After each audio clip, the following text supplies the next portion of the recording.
And that Nirguna platform, Brahmabhuta Prasanatmana Shochati Nakanchati. Mamcha Yogya Vicharena Bhakti Yogena Sevate. Therefore, Bhakti Yogena is recommended by Krishna. If you want Mamcha Yogya Vicharena Bhakti Yogena Sevate, Sagunan Samatityaita, means to surpass Sagunan, these modes, Samatityaita, Brahmabhuyaya Kalpate.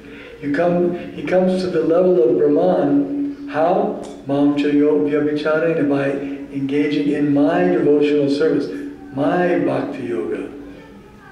By engaging in Bhakti Yoga to God, Krishna, then one comes to the spiritual level. He becomes free from the influence of birth, death, old age, disease, and all the modes of nature. It's actually quite easy. The proof is that so many Western people who never heard of Krishna, by taking up Bhakti Yoga very seriously, Tivrena Bhakti Yogena, they actually become free from the influence of the material energy. And they're not affected by it. They're not disturbed by all these.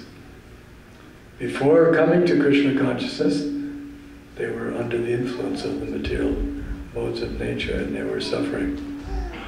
But by coming to the platform of Bhakti Yoga, one's free from suffering.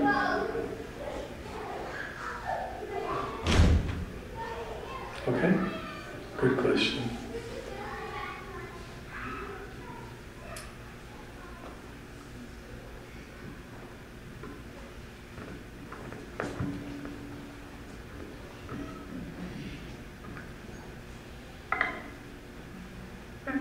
I have a question which is related to karma. So the question Which is what? Related to karma. So, like people who work in science, I'm talking about research, and they use animals for their experiments, and they sacrifice the animals. So practically they're killing the life. So does that mean they're accumulating bad karma? I mean, What do you think? I'm public, so that's it. I don't know what you think about it. Yes. There's a difference. In the Vedas also, there is such thing as Ashvamedha Yajna, Goveda Yajna, etc. There's some animal sacrifice that's recommended and allowed, but there's a difference. That in those sacrifices, the horse is, or whatever animal is sacrificed, but it gets a new life. In other words, it is for demonstrating the efficacy of the mantras. For example, an old animal is put into the fire and animal comes out again with a new body in front of everyone's eyes, therefore there's no killing actually per se. But that's because the Brahmanas in previous ages were so qualified that they could chant the mantras and give the life again, give the body again. Unfortunately, today's Brahmanas cannot chant those mantras. Therefore, it is said in the Vedas, Ashvamedham Gavalam Yam Sanyasa Palapaitrikam Devarena Sutotpatim Kalo Pancha Vivarjayat. These activities of animal sacrifice are not allowed. They're forbidden in the age of Kali because no one can give the life again.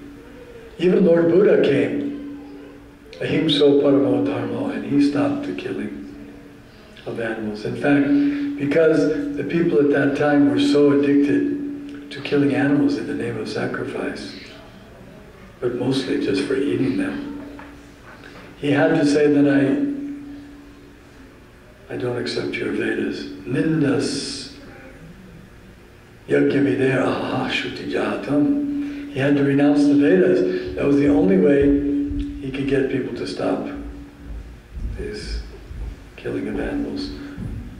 So all these things, you mentioned one, but there's many killing animals is hunting and eating, fishing, so many things, unnecessarily causing suffering to animals, abortion, so many things. Because the world is in ignorance, as we mentioned earlier. They don't know what is right, what is wrong. Nate vidu svartagatin vivishnu. They're andhayatandar upaniyamana. The leaders are blind, and the other people are also blind, and they're following them. They all fall in the ditch. It's not a very great accomplishment to fall in the ditch after my leader. I say, well, my leader's in the ditch, I also followed him. That's not a very great credit. A real leader is one who takes us out of the ditch.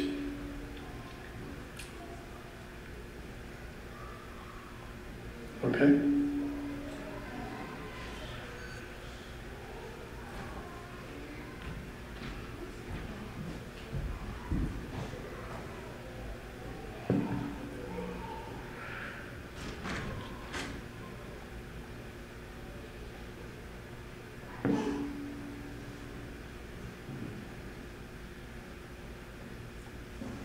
How to love Krishna in distress? She asked how to love Krishna in distress.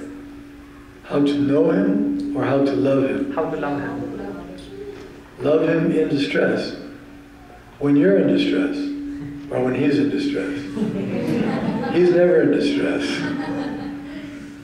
Although Mother Yashoda thinks he's in distress. When she saw baby Krishna playing on the body of this huge, gigantic witch Putana, she thought, oh my child is in distress. Actually, Krishna was having a great time. When Krishna was taken up into the sky, 80 miles into the sky, by Trinavarta, Asura, Mother Yashoda thought, oh my poor child, he's in such distress, he's in such danger, but actually Krishna was having a wonderful joyride. Imagine going up in a tornado and riding it and then smashing the tornado and then coming down and not getting hurt. That would be a wonderful pastime. So for God there's no distress, so you must mean when we're in distress.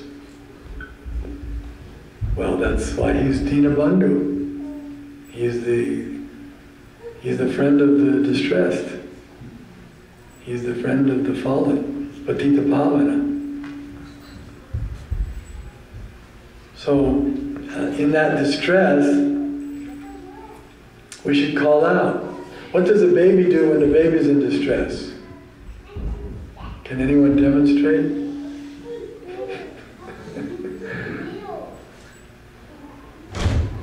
No one knows what a baby does when the baby's in distress? Does it cry? Does it cry just a little bit? Does it cry just a little whimper? How does it cry? You have children? Amma. Yeah, not just... Child cries, Amma. Yeah, not just Amma. Maybe Amma, maybe not Amma, but it makes it so loud that Amma knows. Right? Loud crying. Therefore, Hare Krishna, Krishna Krishna, Hare Hare, Hare Ram, Rama Rama, Hare Hare. Loud crying out. This chanting is like a child crying for its mother in distress.